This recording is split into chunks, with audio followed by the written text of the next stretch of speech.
Right, now let's turn to the story a lot of people have been talking about, mostly from one angle, though. Britney Spears' new lawyer promising to end the pop star's father's control of her estate. The last thing I'm going to say about this matter is, as I said in court last week and outside, my firm and I are moving aggressively and expeditiously to file a petition to remove Jamie Spears unless he resigns first. The singer has been fighting to end a decade-long conservatorship enacted after she had a public breakdown in 2008.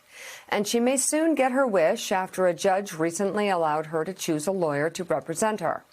A conservatorship is a legal guardianship that is put in place by a court for a person who cannot manage their own affairs. Conservators can handle everything from finances to doctors, appointments for the people they're in charge of. In Spears' case, she has described what she called conservatorship abuse at the hands of her father and has told the court she wanted to press charges against him. In a moment, we're going to speak with two bipartisan members of Congress who have a plan to protect those under conservatorships from abuse and exploitation.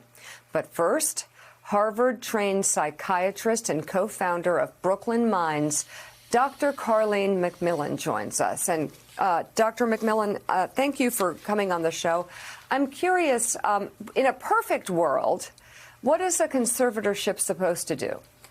Yeah, so in a perfect world, a conservatorship really should do what's in the best interest of the individual to help them kind of choose the direction of their own life with some scaffolding in place to support them.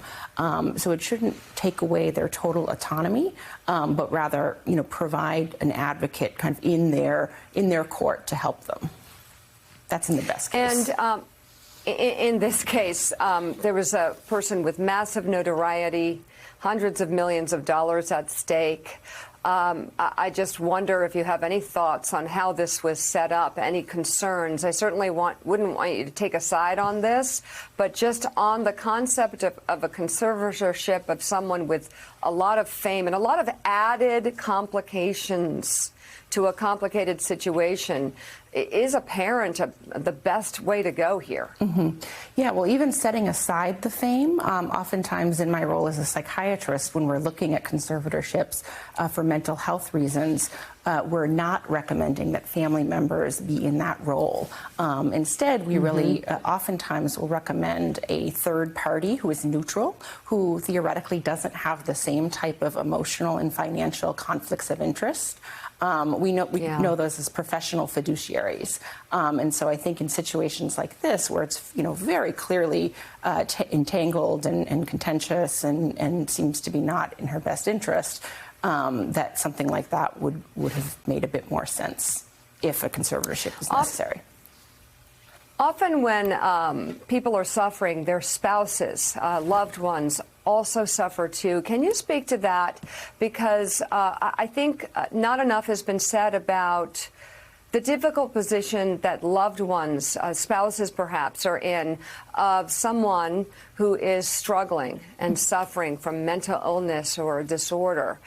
It's almost like they're kind of frozen out, at the same time constantly wanting to help, but they have no voice. I sort of see a potential pattern playing out in this very public story, but it does seem like there are some questions that could never be answered.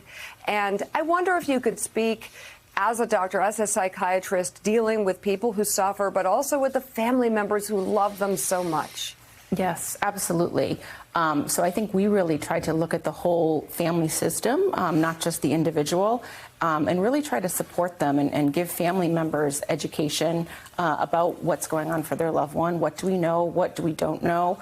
How can we all sit with the uncertainty around mental illness? Because oftentimes family members will look to us and say, can you keep my loved one safe? Can you guarantee that they're not going to hurt themselves or someone else? And the reality is that we really can't. And that can be really, really, really terrifying for all involved. And I don't think that our system does a best job at providing the guidance and the support to families. Dr. Carlene Macmillan, thank you very much for being on the show this morning.